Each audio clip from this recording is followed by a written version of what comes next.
بلا تاخیر تشریف لاتے ہیں جانشین حکیم الاثر حضرت لدھیانوی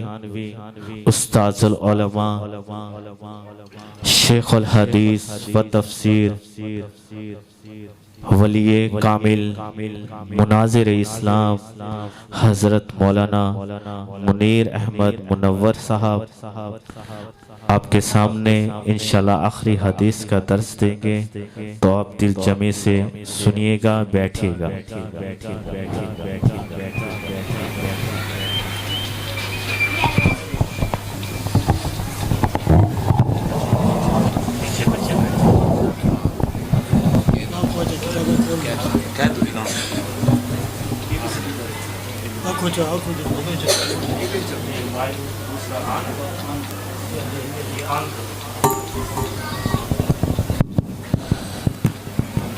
جن بچیوں کے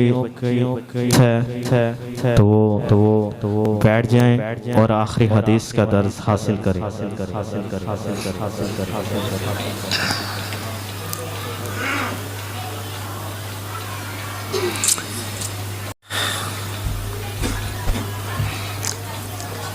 حدیث شریف کے آداب میں سے ہے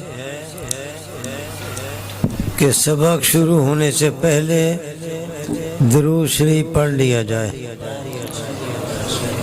اللہم صلی علی سیدنا و مولانا محمد وعلی آل سیدنا و مولانا محمد مبارک وسلم۔ الحمدللہ وحدہ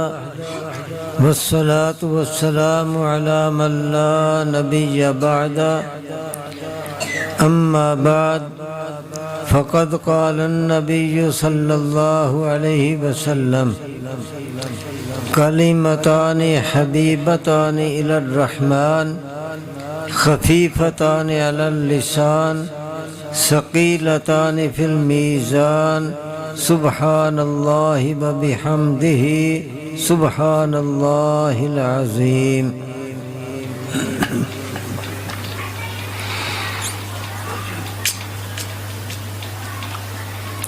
میں سب سے پہلے ان خوش نصیب طالبات کو، ان کے والدین کو، ان کے خاندان کو، اور اسی طرح حدیث پڑھانے والے معلمین معلمات اور جامعہ کے معاونین سب کو مبارکباد پیش کرتا ہوں کہ اللہ تعالیٰ نے اس جامعہ میں حدیث شریف کے پڑھنے پڑھانے کا سلسلہ قبول فرمایا۔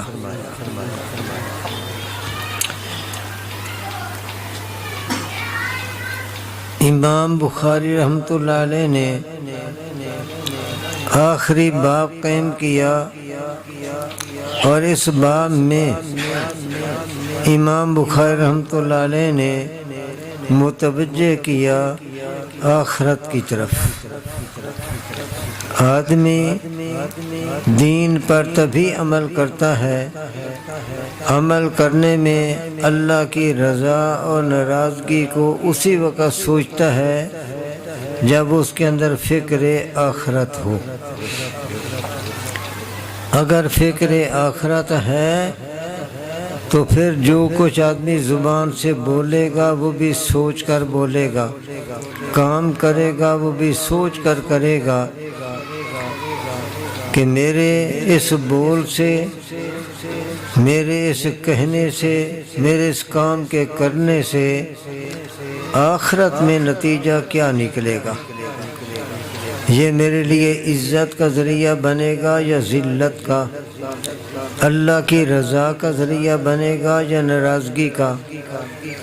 کامیابی کا ذریعہ بنے گا یا ناکامی کا، یہ مجھے جنت میں لے جائے گا یا دوزخ میں لے جائے گا، اللہ کی رحمت کا مستحق بنائے گا یا اللہ کی رحمت سے محروم کر دے گا۔ یہ سوچ اس وقت آدمی کے اندر آتی ہے جب فکر آخرت ہو۔ اور پھر آخرت میں بھی کئی احوال ہوں گے اور ایک حالت یہ پیش آئے گی وزن اعمال والی۔ ہم اپنی اس زندگی میں جو کچھ زبان سے کہتے ہیں، جو کچھ کانوں سے سنتے ہیں، آنکھوں سے جو کچھ دیکھتے ہیں، ہاتھوں سے جو کام کرتے ہیں، پاؤں سے جدھر چل کر جاتے ہیں، دل دماغ میں جو کچھ سوچتے ہیں، یہ سارا کچھ ہمارا بول اور ہمارا سننا اور ہمارے کام کاج، نقل و حرکت اللہ تعالیٰ نے 2 فرشتے مقرر کر دیے ہیں ہر ایک کے ساتھ، مردوں کے ساتھ بھی عورتوں کے ساتھ بھی۔ وہ سب کچھ لکھتے ہیں اور پورا ریکارڈ تیار کرتے ہیں۔ ہم نے زبان سے جو بات نکالی فرشتوں نے لکھ لی، جو کچھ کانوں سے سنا فرشتوں نے لکھ لیا، ہم نے اچھا برا جو آنکھوں سے دیکھا شریعت نے یہ فرشتوں نے اس کو بھی لکھ لیا۔ تو یہ سارا ریکارڈ فرشتے تیار کرتے رہتے ہیں۔ اسی کو کہا جاتا ہے اعمال نامہ۔ اور قیامت والے دن اللہ تعالیٰ پھر ترازو لگائیں گے اور اس ترازو کے اندر ہماری نیکیاں بھی، بدیاں بھی، ہمارے ثواب والے کام بھی، گناہ والے کام بھی، وہ سارے کے سارے تول لے جائیں گے۔ دائیں پلڑے میں نیک باتیں اور نیک کام وہ رکھے جائیں گے، بائیں پلڑے میں گناہ والی باتیں، کسی کی غیبت کی، جھوٹ بولا، بہتان لگایا، تو یہ گناہ والی باتیں کہی ہوئی سنی ہوئی وہ ساری بائیں پلڑے کے اندر رکھی جائیں گی اور پھر ان کا وزن کیا جائے گا، اور اس وزن کے ذریعے فیصلہ ہوگا کامیابی ناکامی کا، جنت دوزخ کا، کامیاب ناکام ہونے کا فیصلہ ہوگا۔ فیصلے کی کیا صورت ہوگی؟ تو قرآن کریم نے بتایا فمن ثقلت موازینہ فاولئک هم المفلحون، جن کے نیکیوں والے پلڑے بھاری ہو گئے، وزنی ہو گئے، بوجھل ہو گئے، اور ان کے مقابلے میں گناہوں والا پلڑا ہلکا رہا، تو یہ لوگ ہیں جن کو خوشخبری سنا دی جائے گی اولئک هم المفلحون۔ ان کا نیکیوں والا پلڑا جب جھکے گا تو ان کے لیے جنت کا دروازہ کھل جائے گا، اور جن کا نیکیوں والا پلڑا ہلکا رہا اور اس کے مقابلے میں اس کا گناہوں والا پلڑا جھک گیا، وہ وزنی ہوا، بھاری ہوا، اور اس کے گناہ اس کی نیکیوں پر غالب آ گئے، گناہ غالب آ گئے اور گناہوں والا پلڑا جھک گیا، تو اولئک الذین خسروا انفسهم بما كانوا بآیاتنا یظلمون، یہ لوگ ہیں جنہوں نے اپنے آپ کو نقصان میں ڈال دیا، ناکامی کی طرف اپنے آپ کو لے گئے، اور ایک آیت کے اندر ہے فی جہنم خالدون، یہ لوگ ہیں جن کا گناہوں والا پلڑا بھاری ہوگا، جھک جائے گا کہ یہ پھر جہنم میں جائیں گے اور جہنم میں ہی ہمیشہ رہیں گے۔ یہ ہوگی قیامت والے دن فیصلہ کرنے کی صورت۔ تو امام بخاری رحمۃ اللہ علیہ نے اخیر میں آ کر اسی طرح متوجہ کیا کہ آدمی اپنی اس زندگی میں، دنیا کی زندگی میں، آخرت کو بھلائے نہیں، آخرت سے غافل نہ ہو، آخرت کو سامنے رکھ کر، آخرت کو معیار بنا کر اس کے مطابق پھر زبان سے کوئی بات نکالے، کام کرے، کوئی باتیں سنے، اور سوچ سمجھ کر وہ بات کرے، سوچ سمجھ کر کام کرے کہ میرے اس کام کا نتیجہ کیا ہوگا، کہ میرے اس بول سے، میرے اس عمل سے میرا نیکیوں والا پلڑا بھاری بنے گا یا گناہوں والا پلڑا بھاری ہوگا۔ اگر تو زبان سے اچھی بات نکالی، نیکی والی بات، اور کانوں سے نیک بات اس نے سنی اور نیک کام کیا، تو یہ اس کا قول و فعل ایسا ہوگا جو نیکیوں والے پلڑے میں رکھا جائے گا، تو نیکیوں والا پلڑا اس کا بھاری ہو جائے گا، جھک جائے گا، اور کامیابی کا پروانہ اس کو مل جائے گا۔ اور اگر گناہ والا کام ہوا، گناہ والی بات ہوئی، گناہ والی بات سنی، تو اس کے نتیجے میں پھر نیکیوں والا پلڑا تو ہلکا رہے گا، گناہوں والا پلڑا اس کا وہ بوجھل بن جائے گا، اس کا نتیجہ پھر فی جہنم خالدون، اس کا نتیجہ دوزخ۔ اس لیے ہمیں اپنی اس زندگی گزارنے میں صرف یہ نہیں کہ دنیا کو سامنے رکھیں، آخرت کو سامنے رکھنا چاہیے۔ اور ایک حدیث پاک میں آتا ہے، نبی کریم صلی اللہ علیہ وسلم نے فرمایا، الدنیا مزرعۃ الآخرہ۔ نبی سامنے اس حدیث کے اندر یہ بتا دیا کہ اللہ تعالیٰ نے جو یہ دنیا کے اندر زندگی دی ہے، یہ زندگی کیوں دی؟ زندگی اسی لیے دی تاکہ ہم اپنی اس زندگی کے ذریعے اپنی آخرت سنواریں، جنت کے اندر اپنا محل بنائیں، ایسے عمل کریں اور ایسی عملی زندگی اختیار کریں جس کے نتیجے میں ہماری آخرت سنور جائے، ہماری آخرت سدھر جائے، ہماری آخرت بن جائے، اور دوزخ سے بچ جائیں، جنت میں جانے والے بن جائیں۔ اعمال ایسے کرنے چاہیے، عملی زندگی ایسی گزارنی چاہیے، اور زبان سے ایسی باتیں نکالنی چاہیے، کانوں سے ایسی باتیں سننی چاہیے، دیکھنا بھی ایسا ہو کہ ہمارے یہ ساری نقل و حرکت جنت کے قریب کر دے، اللہ کی رحمت کے قریب کر دے، اللہ کی رحمت کا مستحق بنا دے۔ اور ایسے کام جو جنت سے دور کرنے والے، دوزخ کی طرف کھینچ کھینچ کر، گھسیٹ کر لے جانے والے، ایسے گندے کاموں سے بچا جائے۔ تو قرآن حدیث کے اندر اسی بات پر زور دیا گیا۔ تو یہ دنیا کی زندگی اللہ نے دی ہی اس لیے ہے تاکہ آدمی نیک کام کر کے اللہ کو راضی کر لے، جنت کا حقدار بن جائے، اللہ کی رحمت کا مستحق بن جائے، اور اپنے آپ کو جنت کے قریب کرے، دوزخ سے دور کرے۔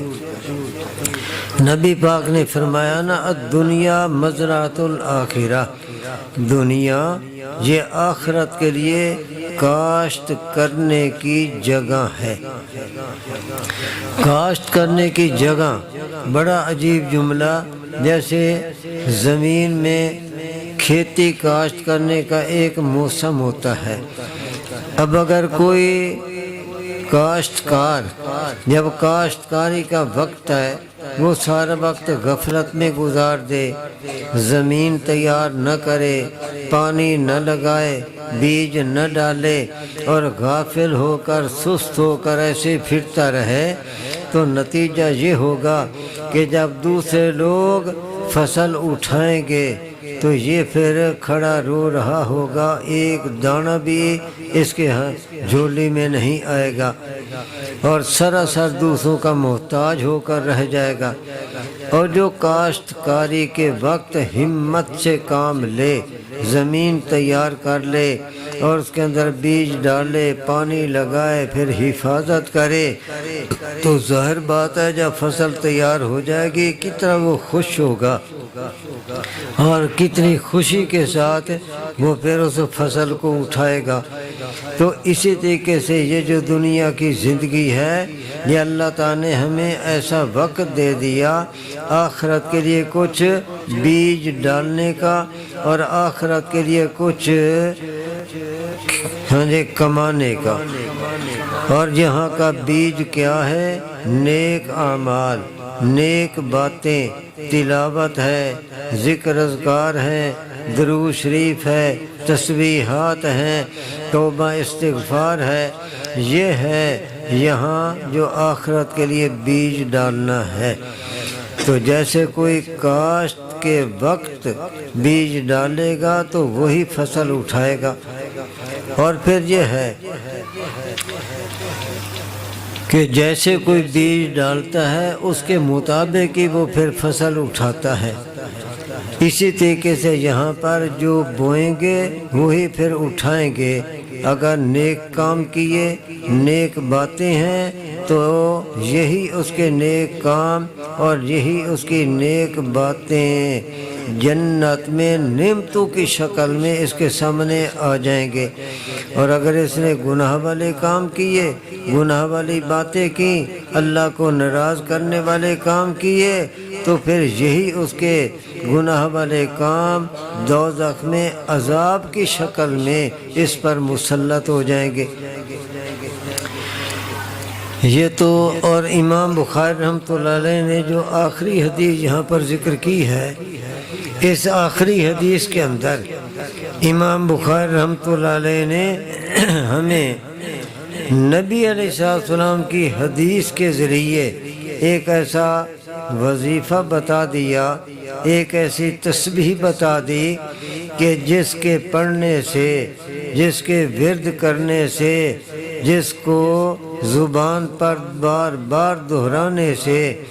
فائدہ کیا ہوگا وہ تو میں بعد میں ذکر کروں گا جب حدیث کی تفصیل ہوگی۔ اس کا تعلق بھی آخرت اور وزن اعمال کے ساتھ اس آخری حدیث کا۔ جب وزن اعمال ہوگا اور ہمارے اقوال اعمال تولے جائیں گے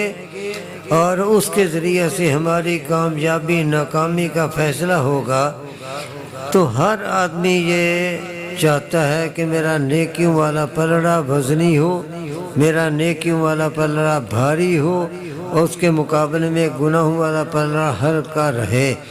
تو نبی علیہ السلام نے ایک ہمیں بڑا ہی مختصر وظیفہ بتا دیا، تسبیح بتا دی، اس کے پڑھنے سے نیکیوں والا پلڑا بڑا بھاری اور وزنی ہو جائے گا اور وہ جھک جائے گا۔ لیکن نبی کریم صلی اللہ علیہ وسلم نے وہ وظیفہ اور وہ تسبیح یوں نہیں بتا دی کہ یہ تسبیح پڑھ لیا کرو، یہ وظیفہ کر لیا کرو، بلکہ آپ نے پہلے 3 باتیں ارشاد فرمائیں۔ ایک دل کے اندر طلب، رغبت اور شوق پیدا کرنے کے لیے 3 باتیں ارشاد فرمائی۔ ان 3 باتوں کے سننے سے خود دل کے اندر ایک طلب پیدا ہو جاتی ہے، شوق اور رغبت کی کیفیت پیدا ہو جاتی ہے، اور جب دل کے اندر کسی چیز کی لگن، رغبت، طلب، شوق پیدا ہو جائے، اس کے بعد پھر جب وہ چیز سامنے آ جاتی ہے تو وہ دل میں اتر جاتی ہے، آدمی شوق سے پھر سنتا ہے، شوق سے پڑھتا ہے۔ پہلی بات تو یہ ارشاد فرمائی،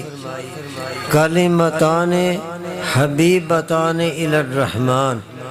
2 کلمے ہیں جو رحمان تبارک و تعالیٰ کو بہت ہی پسند ہیں۔ رحمان تبارک و تعالیٰ کے یہاں بہت ہی وہ 2 کلمے محبوب ہیں۔ ایک تو یہ بات ارشاد فرمائی، اور ظاہر بات ہے یہ کہ رحمان تبارک و تعالیٰ کو جو 2 کلمے محبوب ہیں اور 2 کلمے پسند ہیں، ان 2 کلموں کو محبت کے ساتھ، شوق کے ساتھ، پوری دل کی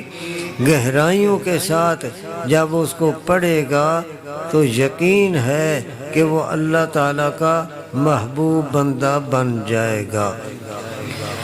کیونکہ رحمان تبارک و تعالیٰ کو جو 2 کلمے محبوب ہیں، یہ جب ان 2 کلموں کو اخلاص کے ساتھ، محبت کے ساتھ، ادب کے ساتھ پڑھے گا تو رحمان کا محبوب بندہ یہ بن جائے گا۔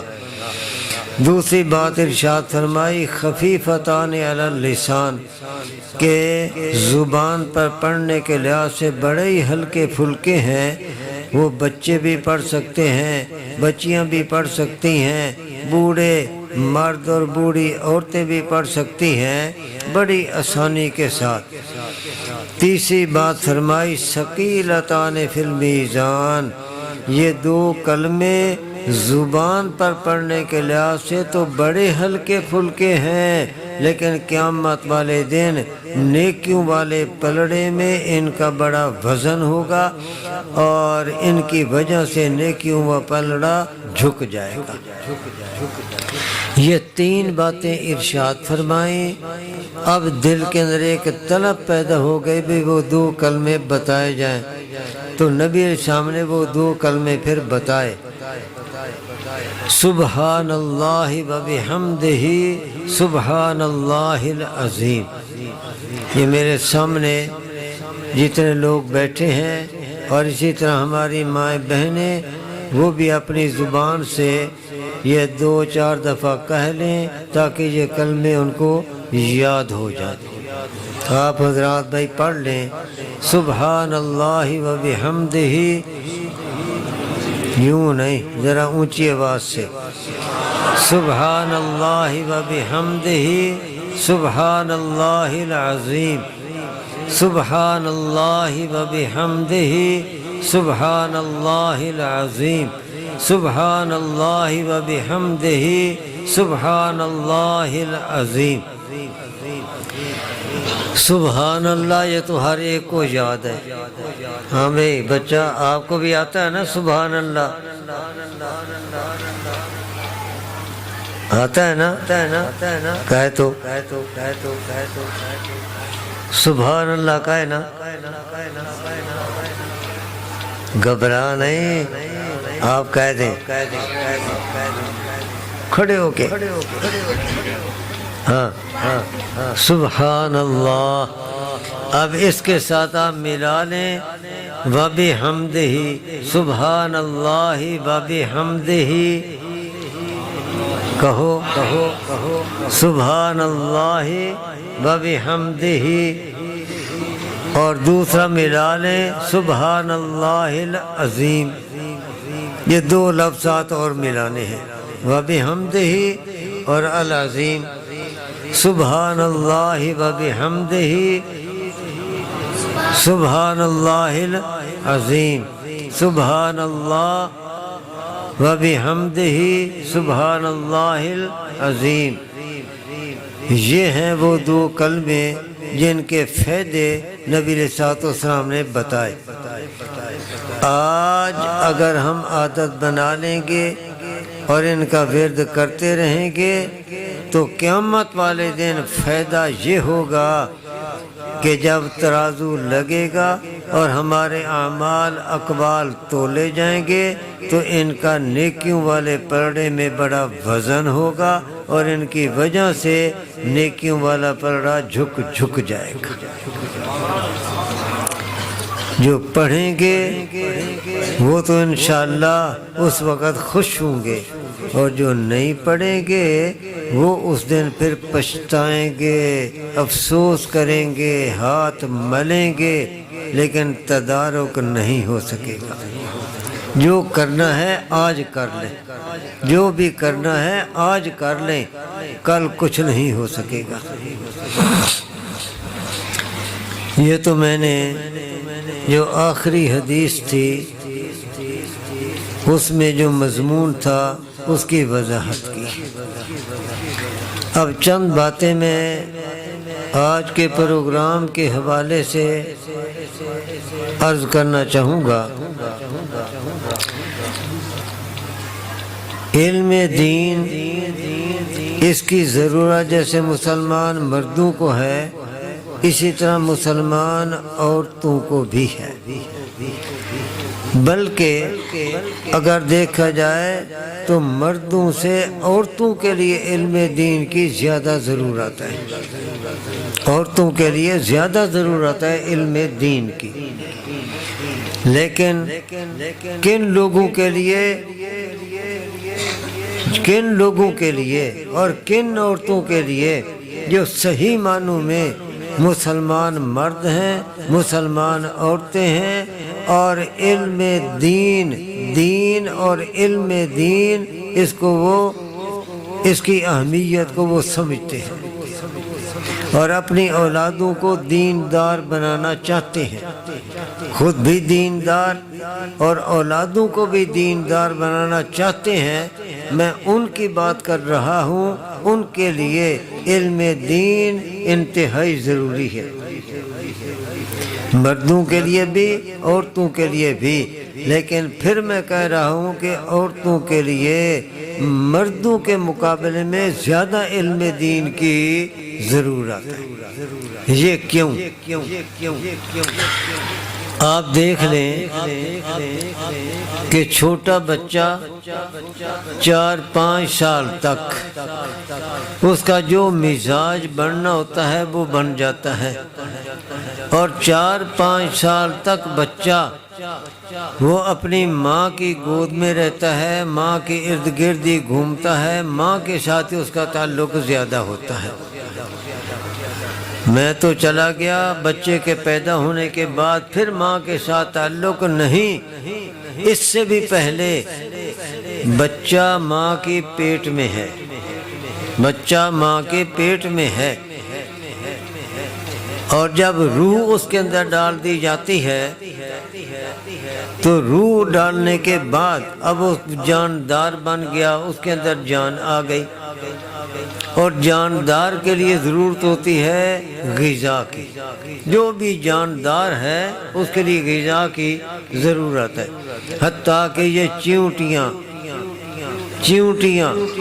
یہ بھی آپ نے دیکھا ہوگا کہ کس طریقے سے اپنی روزی تلاش کرتی ہیں۔ تو جو بھی جاندار ہو اس کو ضرورت ہوتی ہے خوراک کی، غذا کی۔ جب بچے کے اندر اللہ تعالی نے روح ڈال دی اور وہ ماں کے پیٹ میں ہے تو اب اس کو غذا وہاں پر کیسے پہنچائی جائے؟ اور وہ بچہ ایک پردے میں، جھلی میں لپٹا ہوا ہے اور وہ بند ہے، تو خوراک کیسے پہنچائی جائے؟ اللہ تعالیٰ نے اپنی قدرت کے ساتھ وہاں پر انتظام کر دیا اس کی خوراک کا۔ وہ کیسے انتظام کیا کہ بچے کی ناف ماں کی ناف کے ساتھ اندر ہی اندر اللہ پاک نے جوڑ دی، بچے کی ناف ماں کی ناف کے ساتھ جوڑ دی۔ اب یہ یوں سمجھو کہ ایک پائپ لائن بچھ گئی اور ماں کا بنا بنایا خون بچے کے جسم میں منتقل ہوتا ہے، بنا بنایا خون۔ غذا جو کھائی جاتی ہے تو وہ اس لیے ہے نا تاکہ خون بنے،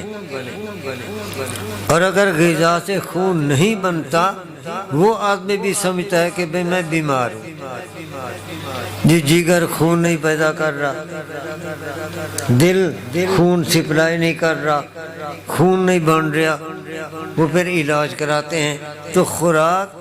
جو ہم کھاتے ہیں اس سے مقصود بھی ہے کہ خون بنے۔ تو اللہ تعالیٰ نے ماں کا بنا بنایا خون یہ بچے کے جسم کی طرح منتقل کیا۔ اب اگر ماں ایسی ہے جو پرہیزگار ہے، متقی ہے، پاک دامن ہے، نیکوکار ہے، زبان کی سچی، عمل کے اندر صداقت، اللہ کی رضا والے کام کرنے والی، نماز پڑھنے والی، روزے رکھنے والی، صدقہ خیرات کرنے والی، اخلاق والی، تسبیحات پڑھنے والی، تلاوت کرنے والی ماں نیک ہوگی تو اس کا وہ نیکی والا خون جب بچے کی طرف منتقل ہوگا تو صرف خون منتقل نہیں ہو رہا، ماں کے نیکی والے جذبات وہ بچے کی طرف منتقل ہو رہے ہیں۔ ماں کے نیکی والے جذبات خون کے ذریعہ سے بچے کی طرف منتقل ہو رہے ہیں۔ اب بچہ پیدا ہوا، پیدا ہونے کے بعد اللہ تعالیٰ نے اب اس کے لیے خوراک کا کیا انتظام کیا؟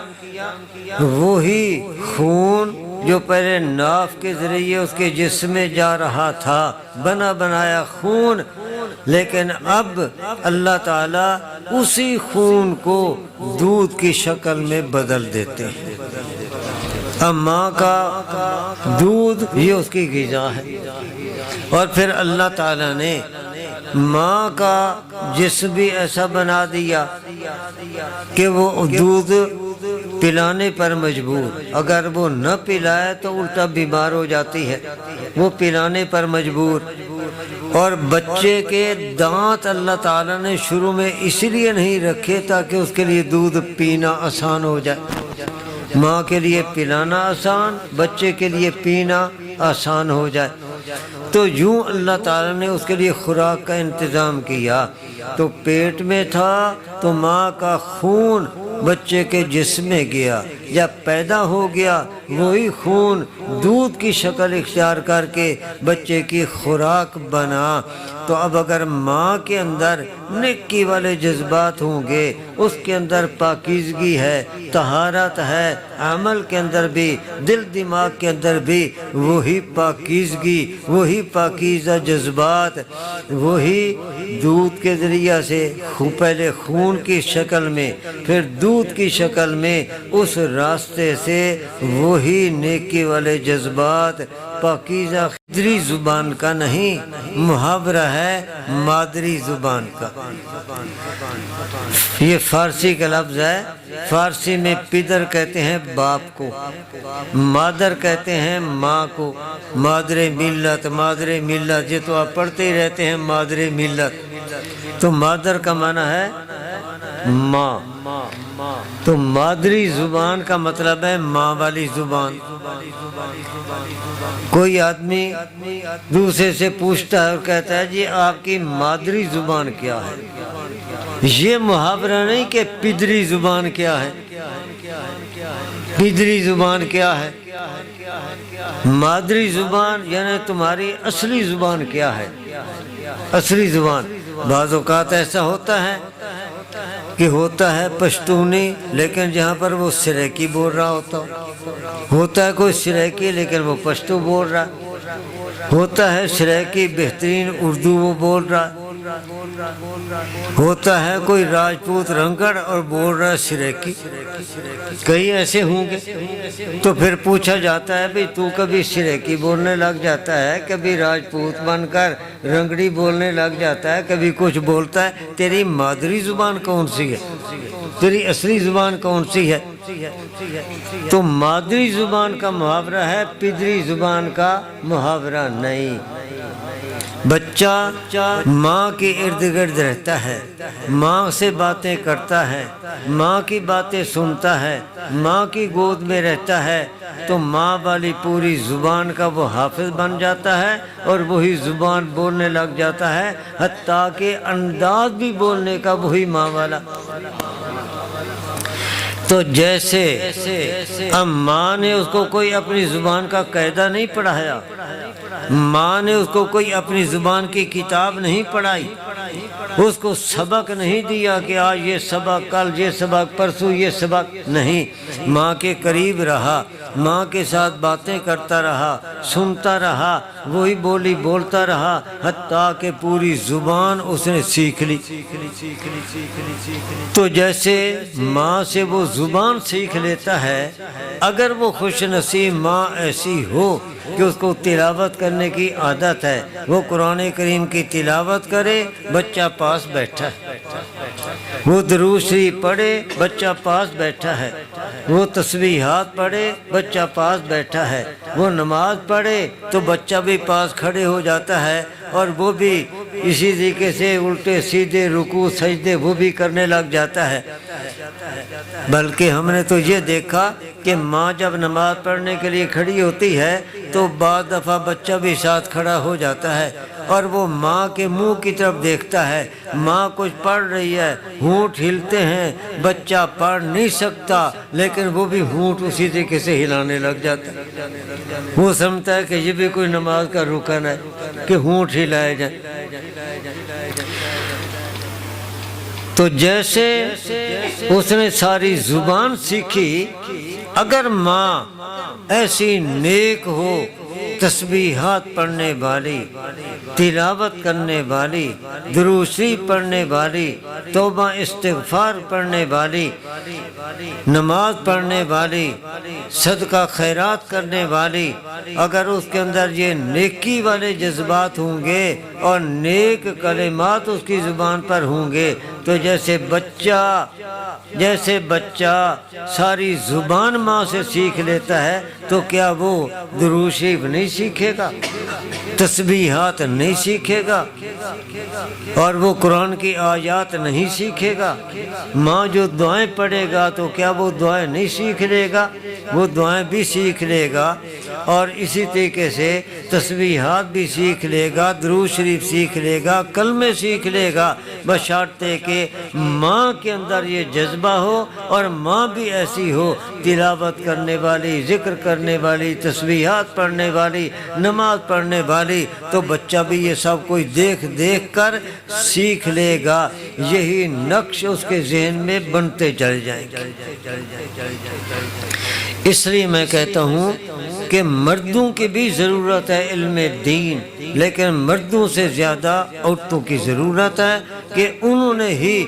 بچوں کی تربیت کرنی ہے۔ اس لیے ماں کے اندر علم دین ہوگا اور وہ علم دین کے مطابق عمل کرے گی، عملی زندگی اختیار کرے گی، تو وہی پھر بچوں کے اندر بھی عادات منتقل ہوں گی اور وہ بچہ بھی اسی طریقے سے عابد بنے گا۔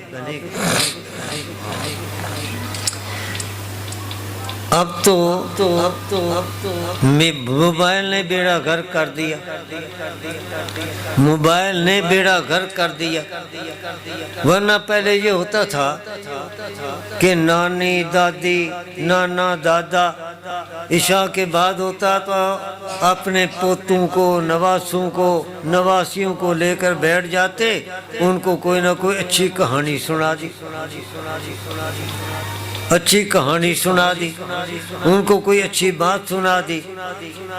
تو اس سے ان کے اندر وہی نیکی کا جذبہ پیدا ہوتا۔ لیکن اب تو یہ ہے کہ خود بھی وہ دیکھ رہے ہیں ڈرامے، بچے بھی ڈرامے دیکھ رہے ہیں، اور وہ بھی موبائل پر لگے ہوئے ہیں، وہ بھی موبائل پر کے ساتھ کھیل رہے ہیں۔ اب رخ یوں بدل گئے۔ اس لیے خوش نصیب ہیں وہ طالبات اور وہ ماں باپ جن کو اللہ پاک نے شوق دیا اور وہ اپنی بچیوں کو یہاں پر دینی تعلیم دلا رہے ہیں۔ میں ان کو مبارکباد دیتا ہوں۔ انشاءاللہ یہ ان کے روشن مستقبل کی ایک نوید ہے۔